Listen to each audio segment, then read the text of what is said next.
Hello बच्चों, मैं हूं सौरभ सर। आपका अपने YouTube channel only future points में स्वागत है। आज मैं आपको बताने वाला हूं वास्तविक संख्याएं और वास्तविक संख्याओं से रिलेटेड जितने भी क्वेश्चंस रहेंगे वो सारे क्वेश्चंस कंप्लीट किए जाएंगे। तो फटाफट सभी लोग जुड़ जाइए और जितने भी बच्चे नहीं जुड़े हैं उन सभी बच्चों को जोड़ दीजिए और लाइक कर दीजिए, शेयर कर दीजिए, सब्सक्राइब कर दीजिए और यहाँ पर पहुँचा दीजिए सभी बच्चों के पास में, क्योंकि आज वास्तविक संख्याओं में जो चीज़ें बताएंगे ये समझ लीजिए बहुत इंपॉर्टेंट चीज़ें हैं और ये सारी चीज़ें आपके जीवन में एक ऐसे क्वेश्चन के तरीके से बनेंगे जो कि आपको बहुत ज़्यादा प्रभावित करेंगे। तो इसमें ध्यान दीजिएगा, जितने भी क्वेश्चंस होते हैं ना फार्मूले, इसमें कितने लगेंगे। पहला फार्मूला ये ध्यान दीजिएगा, P X into Q X बराबर में H C F into L C M, एक ये मेन फार्मूला होता है। और दूसरा फार्मूला ध्यान दीजिएगा, अभाज्य संख्याएं जो होती है, यदि हम लोग पी एक्स बराबर निकालेंगे तो पी एक्स बराबर क्या निकलेगा, एच सी एफ और इंटू एल सी एम और अपान में क्यू एक्स यानी दूसरी संख्या। ठीक है, इसी तरीके से ध्यान देना, यहाँ पर यदि हम दूसरी संख्या निकालें क्यू एक्स बराबर तो उसका फार्मूला निकलेगा H C F into L C M और अपान में पी एक्स। ठीक है, और फिर यहाँ पर ध्यान देना परिमेय और अपरिमेय संख्या आता है। परिमेय संख्या, तो परिमेय संख्या वो संख्या होती है जिन्हें पी बटे क्यू के रूप में लिख सकते हैं। और दूसरा ध्यान देना अपरिमेय संख्याएं, अपरिमेय संख्या जिन्हें हम पी बटे क्यू के रूप में नहीं लिख सकते हैं। जैसे इसका एग्जाम्पल समझिएगा, जैसे 5/2 लिख लें हम लोग, 7/2 लिख लें, रूट 16 लिख लें, तो ये सारे एग्जाम्पल किसके हो जाएंगे, परिमेय संख्याओं के। और अपरिमेय संख्याएं जो को जैसे रूट 2 है, रूट 3 है, तो रूट 5 है, तो ये सारी संख्याएं कैसी हो जाएंगी, इत्यादि सारी संख्याएं अपरिमेय संख्याएं हो जाएंगी। और फिर यहाँ पर ध्यान दीजिएगा, कभी कभी पूछ देता अभाज्य गुणनखंड, है ना, अभाज्य गुणनखंड। तो अभाज्य गुणनखंड मतलब अभाज्य संख्याओं के द्वारा बने गुणनखंड। तो अभाज्य गुणनखंड कौन कौन से होते हैं, 2, 3, 5, 7, 11, 13, है ना, 17, 19, 23। देखो 2, 3, 5, 7, 13, 17, 19, 23, तो ये सारी ऐसी संख्याएं होती है जो अभाज्य संख्याएं होती है। अभाज्य संख्याओं का मतलब अभाज्य संख्याओं के माध्यम से बने गुणनखंड को अभाज्य गुणनखंड कहते हैं। ठीक है, तो ये चीज़ ध्यान दीजिएगा। अब यहाँ पर बस इस टॉपिक में वास्तविक संख्याओं में बच्चों इससे ज़्यादा कुछ नहीं पढ़ना है, ये चीज़ ध्यान दीजिएगा। और एक्स्ट्रा चीज़ें पढ़ने की आवश्यकता नहीं, जो चीज़ें बता दी है। अब यहाँ पर हर एक टॉपिक का किस प्रकार से क्वेश्चन बनते हैं वो सारे टॉपिक ले रहे हैं और पूरे टॉपिक से जितने भी क्वेश्चन बनेंगे वो सभी क्वेश्चन क्लियर कर देंगे। अब देखिए यहाँ पर पहला क्वेश्चन क्या कह रहा है, कह रहा है अभाज्य गुणनखंड विधि द्वारा 96 और 404 का HCF ज्ञात कीजिए, यानी HCF ज्ञात करना है, वो भी ध्यान देना। अभाज्य गुणनखंड, इसका मतलब क्या हुआ, इसका मतलब समझिएगा, अभाज्य गुणनखंड का मतलब हो गया इसमें अभाज्य संख्याओं का उपयोग करना है। कौन सी संख्याओं का उपयोग करना है, अभाज्य संख्या, जैसे 2, 3, 5, 7, 11, 13, 17, 19, 23, यानी इन्हीं संख्याओं का उपयोग करना है। ठीक है, अब यहाँ पर देखिएगा कि किस तरीके से इन संख्याओं का उपयोग करके इसमें ये चीज़ें सब लगाई जाएंगी, ये सब चीज़ें बनाई जाएंगी। चलिए देखते हैं कि कैसे ये कंप्लीट किया जाएगा। सुनो, सबसे पहली चीज़ यहाँ पर ये समझो, जो इसमें दिख रहा अभाज्य गुणनखंड है क्या, अभाज्य गुणनखंड किस तरीके से बताया जा रहा है। तो अभाज्य गुणनखंड तो ये इतना समझ में आया होगा कि ये अभाज्य गुणनखंड है। अब यहाँ पर हम लोग 96 का करेंगे फैक्टर, 96 का करेंगे फैक्टर, तो 96 का फैक्टर 2 से डिवाइड करेंगे तो कितना आ जाएगा, 2 चक्कू 8 आ जाएगा। और फिर ध्यान देना यहाँ पर 2 चक्कू 8 है ना, और फिर 2 से भाग करो तो 2 दूनी 4 और 2 चक्कू 8 है ना, फिर 2 से भाग करो तो 2, 1 1 कम, 2 दूनी 12 दूनी 24, फिर 2 से भाग करोगे तो 6 और फिर 2 से भाग करोगे तो 3 और फिर 3 से भाग करोगे तो 1 आ जाएगा। और इसी तरीके से हम लोग किसका करेंगे, इसी तरीके से करेंगे 404 का, है ना, अभाज्य गुणनखंड। इसका मतलब क्या हुआ, यदि कोई भी संख्या 2 से भाग नहीं जाएगी तो 3 से करेंगे, 2 से भाग करेंगे तो 2 1 कम 2 और फिर 2 1 कम 2, फिर 2 से भाग करेंगे कितना आएगा, 2 1 कम 2 और 2 1 कम 2। अब फिर ध्यान दीजिएगा 101 किससे जाता है, 101 जो होता है वो ध्यान दीजिएगा बच्चों, 101 किसी का नहीं होता है, यानी 101 बार जाएगा। अब यहाँ पर समझिएगा, जो हम लोगों ने फैक्टर किए, फैक्टर कौन कौन से किए ध्यान दीजिएगा। फैक्टर हम लोगों ने किए 96 का, है ना, 96 का कितना आया फैक्टर, तो 96 का फैक्टर आया 2 इंटू 2 इंटू 2 इंटू 2, कितनी बार आया, 1 2 3 4 5 बार 2 है और 1 बार 3 है। और फिर ध्यान दीजिएगा 404 का करेंगे ना, तो 404 का कितना आ जाएगा, 2 इंटू 2 और इंटू 101, ये आ जाएगा। अब ध्यान दीजिएगा HCF, जैसे हम लोग इसमें HCF निकालते हैं ना, तो HCF का मतलब होता है जो दोनों में पेयर्स कॉमन होते हैं। जैसे देखो ये 2 कॉमन आ रहा है ना, तो एक ये 2 लिख लेंगे, और फिर देखिएगा ये 2 कॉमन आ रहा है तो ये 2 लिख लेंगे, तो यानी HCF कितना आ जाएगा, ध्यान देना HCF 4 आ जाएगा। लेकिन यहीं पर जस्ट अपोजिट होता है, यहीं पर जस्ट अपोजिट का मतलब क्या होता है, यदि इसमें हम लोग निकालेंगे एलसीएम, ध्यान देना एक चीज़ को, यदि हम लोग इसमें क्या निकालेंगे एलसीएम, तो एलसीएम के लिए क्या होता है, जो पेयर्स मिलते हैं उसको तो एक बार लिखा ही जाता है, ये दो एक बार लिख लिया गया, फिर जो बचे हुए पेयर्स हैं उनको भी लिखा जाएगा। 2 × 2 कितनी बार हो गया, 5 बार हो गया, और 3 और इंटू 101। अब इनका हम लोग गुणा करेंगे तो ध्यान दीजिएगा, 2 दूनी 4 दूनी 8 दूना 16 दूना 32, और 32 × 3 और इंटू 101। 32 से कितना होता है, 32 से 96 होता है, और इंटू 101। यदि हम लोग 96 और 101 का गुणा कर देंगे कितना आ जाएगा, 9696, ये एचसीएफ आ जाएगा। या फिर ये तो एलसीएम आ जाएगा, इस चीज़ को भी ध्यान देना, ये इसका एलसीएम जो ये जो क्वेश्चन आया हुआ है, तो यहाँ पर ये जो क्वेश्चन सामने दिख रहा है आपको, जो क्वेश्चन दिख रहा है तो ये एलसीएम है, ये बच्चों क्या है, इसका एलसीएम है, इस चीज़ को ध्यान देना। अब यहाँ पर यदि हम लोग चाहें, क्या चाहें, तो एक ये वाला भी फॉर्मूला लगा सकते हैं, px इंटू qx और बराबर में HCF इंटू एलसीएम। ये जो एक तरीके से कह सकते हो इस लेसन का सबसे इंपॉर्टेंट फार्मूला होता है, तो इस फार्मूले से भी निकल आएगा, तो उसमें कोई दिक्कत नहीं है कि ये वाला क्वेश्चन इस फार्मूले से भी हो जाएगा। तो इस टाइप का क्वेश्चन आएगा जिसमें अभाज्य गुणनखंड कहेगा, अभाज्य गुणनखंड विधि द्वारा इसका मान निकालिए, तो इस तरीके से क्वेश्चन हो जाएंगे, इंपॉर्टेंट है, उम्मीद ये करते हैं। चलिए ठीक है, ओके। अब क्वेश्चन नंबर 2 यही था, हाँ ठीक, यही क्वेश्चन था। अब देखिएगा एक क्वेश्चन इस टाइप का आता है जिसपे कहता है संख्याओं 4 की पावर 0, 4 की पावर n ज्ञात पर विचार कीजिए। n एक प्राकृत संख्या है कि क्या n एक ऐसा मान है जिसके लिए 4 की पावर n अंक 0 पर समाप्त होता है। अब यहाँ पर सबसे पहले हल के लिए हम लोग शुरू करेंगे, ध्यान देना कैसे करेंगे वो भी ध्यान देना। तो सबसे पहले हम लिखेंगे 4 की पावर n, तो 4 की पावर n के यदि हम लोग गुणनखंड करेंगे ना, तो ये क्या हो जाएगा, 2 × 2 की पावर n, इसको क्या लिख सकते हो, 2 की पावर 2 और पूरे की पावर में n, और फिर क्या लिख सकते हो, 2 की पावर में 2n लिख सकते हो, नहीं लिख सकते हो। अब यहाँ पर एक चीज़ ध्यान देना, 4 की पावर n के गुणनखंड, 4 की पावर n के गुणनखंड है ना, 4 की पावर n के गुणनखंड में अभाज्य गुणनखंड कौन सा है, में अभाज्य गुणनखंड, बताइए अभाज्य गुणनखंड। अभाज्य गुणनखंड केवल 2 है, कितना है, केवल 2 है, कितना है, केवल 2 है। तो इसका मतलब क्या हुआ, इसके अभाज्य गुणनखंड के रूप में किसके रूप में होना चाहिए, देखो 2 की पावर m और 5 की पावर n के रूप में होना चाहिए, तभी वो 0 पर समाप्त होगा, अन्यथा की स्थिति में 0 पर समाप्त नहीं होगा।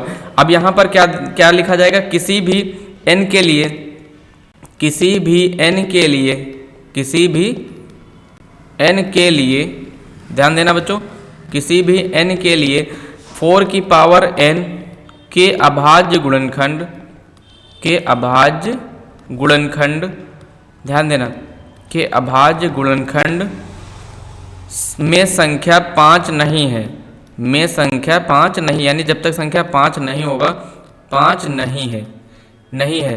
अतः इसके लिए 4 की पावर n, देखो अतः क्या हो जाएगा, अतः 4 की पावर n अंक 0 पर समाप्त होगी, है ना, n प्राप्त संख्या 0 पर समाप्त नहीं होगी, ये ध्यान देना, ठीक है। संख्या 1 है, जांच कीजिए कोई n ऐसा प्राप्त जिसके n 0 पर समाप्त होगा। तो यहाँ पर ध्यान दीजिएगा 2 की पावर n, यहाँ पर इस चीज को ध्यान दीजिएगा, ये गुणनखंड जो बनता है ना, तो इस तरीके से 2 की पावर m × 5 की पावर n के रूप में बनता है, तभी उसमें से गुणनखंड ये संभव हो सकता है, ठीक है। तो यदि 2 की पावर m × 5 की पावर n के रूप में बनता है, तभी गुणनखंड उसमें जो भी होता है वो संभव हो पाता है। तो एक क्वेश्चन इस तरीके से आता है, ठीक, तो ये वाला क्वेश्चन इस तरीके से किया जाएगा। अब नेक्स्ट क्वेश्चन देखिएगा, नेक्स्ट क्वेश्चन हमारा किस तरीके से होता है, जैसे क्वेश्चन नंबर ये है, हाँ ये भी तो हो चुका है, ये देखो ये वाला आता है, इसमें कहता है भाज्य संख्या है कि नहीं, यानी जो कम से कम, भाज्य का मतलब होता है जो कम से कम 2 संख्याओं से भाग्य हो, जो कम से कम 2 संख्याओं से भाग जाए, कम से कम 2 संख्याओं से कटे, है ना, 2 संख्याओं से कटे, कम से कम 2 संख्याओं से कटे, तो वह होती है भाज्य संख्या। अब यहाँ पर सबसे पहले समझिएगा, जो संख्या दी गई है, संख्या कौन सी दी गई, संख्या दी गई 3 × 5 × 7 और प्लस का 7। अब यहाँ पर ध्यान दीजिएगा, इसका यदि हम लोग गुणा करेंगे, देखो 5 × 15 = 105 और प्लस का 7, तो 15 × 105 और प्लस का 7 कितना हो जाएगा, 112 हो जाएगा। 112 हो जाएगा यदि हम लोग 112 का गुणनखंड करेंगे। ध्यान देना, यदि हम लोग 112 का क्या करेंगे, 112 का गुणनखंड, तो यहाँ पर 2 से काटेंगे 2 पंचे 10, 2 छंग 12, 2 से काटेंगे तो 28, फिर 2 से काटेंगे तो 14, है ना, और फिर 2 से काटेंगे तो 7, और फिर 7 से काटेंगे तो 1 आ जाएगा। तो इसका मतलब क्या हुआ, 112 का जो गुणनखंड आएगा 2 × 2, 1 2 3 4, है ना, 2 × 2 × 2 और × 7, इसको क्या लिख सकते हो, 2 की पावर 4 × 7 लिख सकते हो, लिख सकते हो ना, लिख सकते हो। तो यहाँ पर ध्यान दीजिएगा 112 का जो गुणनखंड आएगा 112 का, तो वो आ जाएगा गुणनखंड 2 की पावर 4 × 7। तो यहाँ पर ध्यान दीजिएगा 2 और 7 अभाज्य गुणनखंडों का गुणनफल है, यह एक भाज्य संख्या है। तो यहाँ पर ध्यान दीजिएगा यह एक कैसी संख्या है, यह एक भाज्य संख्या है, ठीक है, यह एक भाज्य संख्या है। हमेशा ध्यान दीजिएगा 2 अभाज्य गुणनखंडों का गुणनफल हमेशा भाज्य होता है, ठीक है, ये चीज ध्यान देना कि 2 अभाज्य, हाँ लिखे देते हैं पॉइंट में, अच्छे से इस वाले पॉइंट को नोटिस में नोट्स कर लीजिए, ये वाला पॉइंट नोटिस में नोट कर लेना कि 2 अभाज्य, ध्यान दो क्या लिखेंगे, 2 अभाज्य संख्याओं का गुणनफल, 2 अभाज्य संख्याओं का गुणनफल, 2 अभाज्य संख्याओं का गुणनफल सदैव भाज्य होता है। कैसा होता है, सदैव भाज्य होता है, सदैव भाज्य होता है। यानी कोई भी 2 अभाज्य गुणनखंड लिए जाए और उसमें से उनका गुणा किया जाए, तो वहां पर ध्यान दीजिएगा 2 अभाज्य गुणनखंडों का या अभाज्य संख्याओं का गुणनफल हमेशा ना भाज्य होता है, ठीक है, ये क्लियर हुआ। अब यहाँ पर सबसे मोस्ट इंपॉर्टेंट है 100% क्वेश्चन जो आने वाले हैं बोर्ड एग्जाम में, ये देखिएगा, इसमें आता है √2 एक परिमेय संख्या है, इस चीज को भी ध्यान दीजिएगा, इसमें सिद्ध करने के लिए आता है √2 एक परिमेय संख्या है। तो यहाँ पर इसको किस तरीके से किया जाएगा, इसमें सबसे पहले हम लोग मान लेते हैं, माना, क्या लिखेंगे, माना √2 एक परिमेय संख्या है ना, कौन सी संख्या है, परिमेय संख्या है, ये चीज मान लेते हैं। तो यहाँ पर √2 एक परिमेय संख्या है, तो इसको लिखेंगे P/Q के रूप में, लिखेंगे नहीं लिखेंगे। और यहाँ पर ध्यान देना P और Q सहअभाज्य संख्याएं हैं, कैसी संख्या है, सहअभाज्य संख्या है, P और Q सहअभाज्य संख्या है। सहअभाज्य संख्या का मतलब उसका HCF 1 होगा, सहअभाज्य संख्या है, सहअभाज्य संख्या का मतलब होता है उसका HCF 1 होगा।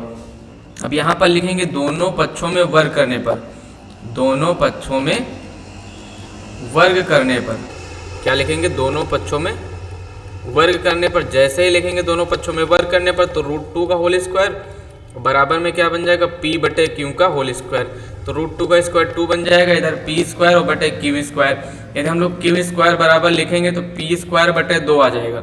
अब यहाँ पर लिखा क्या जाता है, देखो यहाँ पर ये ध्यान दीजिएगा, P² 2 को विभाजित करता है, P² 2 को क्या करता है, विभाजित करता है ना, P² 2 को विभाजित करता है, ध्यान देना, विभाजित करता है, अतः P2 को भी विभाजित करेगा, P2 को भी विभाजित करेगा, इस चीज को ध्यान देना, P2 को भी विभाजित करेगा, ठीक है, ये चीज समझ गए ना। अब यहाँ पर समझिएगा ये समीकरण नंबर फर्स्ट बन जाती है। अब इसी में हम लोग फिर से मान लेते हैं, अच्छा थोड़ा हट जाए तभी दिख नहीं रहा होगा, चलिए कोई बात नहीं, अब दिख रहा है। अब इसी में हम लोग फिर से मान लेते हैं, क्या मान लेते हैं, माना, क्या मान लेंगे, यहाँ पर ध्यान देना, माना P बराबर 2m, यदि यहाँ पर 2 है √2 तो 2 लिख लेंगे, तो P बराबर 2m लिखेंगे तो यहाँ पर क्या आ जाएगा, तो Q² बराबर P की जगह 2m का होल स्क्वायर और अपान में 2, तो Q² बराबर कितना आ जाएगा, 4m² और अपान में 2, तो 2 से डिवाइड कर दो, तो Q² बराबर कितना आ जाएगा, 2m², ठीक है। तो यहाँ से ध्यान देना m² बराबर आ जाएगा Q² और अपान में 2, तो यहाँ पर भी लिखा जाएगा Q² 2 को विभाजित करता है, 2 को क्या करता है बच्चों, विभाजित करता है, अतः Q2 को भी विभाजित करेगा, है ना, 2Q को भी करेगा, विभाजित करेगा। तो यहाँ पर ये समीकरण नंबर 2 बन जाती है। अब देखो यहाँ पर लिखा जाता है समीकरण 1 व 2 से स्पष्ट है, 1 व 2 से स्पष्ट है, क्या स्पष्ट है ये चीज समझिएगा, समीकरण 1 व 2 से स्पष्ट है कि इसका अभाज्य गुणनखंड यानी सहअभाज्य गुणनखंड कितना है, अभाज्य गुणनखंड 2 है, कितना है, अभाज्य गुणनखंड 2 है, अतः परिकल्पना गलत है, अतः परिकल्पना क्या है बच्चों, गलत है ना, अतः परिकल्पना गलत है।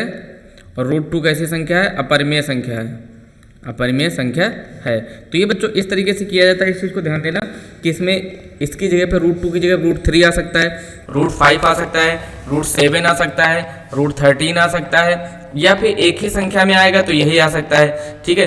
अब कभी कभी ऐसा क्वेश्चन आ जाता है जो 2 संख्याओं वाला होता है, जिसमें 2 संख्याएं ली जाती हैं। ठीक है, 2 संख्याएं ली जाती हैं, तो वो चीज़ समझिएगा कि 2 संख्याओं वाला क्वेश्चन कौन सा होता है। चलिए उसमें देखिएगा कभी कभी दो संख्याएं आ जाती, जैसे ये मान लेते हैं लिखा है दर्शाइए कि 5√3 एक अपरिमेय संख्या है। ये वाला क्वेश्चन कैसे आ जाता है, तो इसके लिए हम लोग कल्पना कर लेते हैं, क्या लिखते हैं, माना है ना 5 - √3 एक परिमेय संख्या है। कैसी संख्या है बच्चों, एक परिमेय संख्या है, एक परिमेय संख्या है।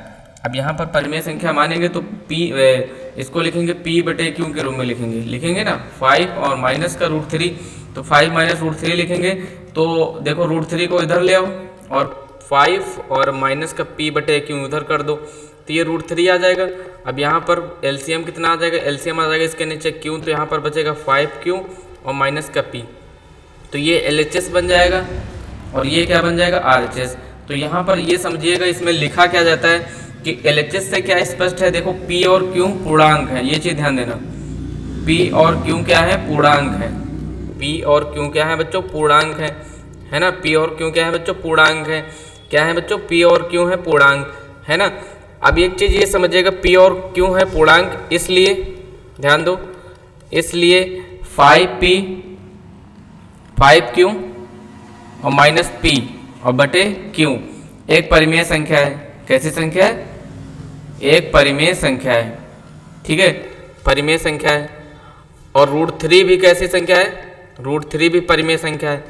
मान लेते हैं ना, √3 भी कैसी संख्या है, परिमेय संख्या है। और इस बात का विरोध करता है कि ये कल्पना गलत हुई, यह विरोधाभास है। यह कैसा है, विरोधाभास है, यह विरोधाभास है। कैसा है बच्चों, विरोधाभास है। अतः हमारी परिकल्पना गलत है, हमारी परिकल्पना गलत है। परिकल्पना क्या है बच्चों, गलत है, परिकल्पना गलत है। और 5 - √3 एक अपरिमेय संख्या है। कैसी संख्या है, एक अपरिमेय संख्या है। ठीक है, अपरिमेय संख्या है। अब यहाँ पर एक चीज़ ध्यान दीजिएगा, किसी भी अपरिमेय संख्या में कोई भी परिमेय संख्या जोड़ेंगे तो वह हमेशा अपरिमेय संख्या ही आती है। ठीक है, तब तक के लिए मिलते हैं नेक्स्ट वीडियो में। अपना ख्याल रखिएगा। Thank you.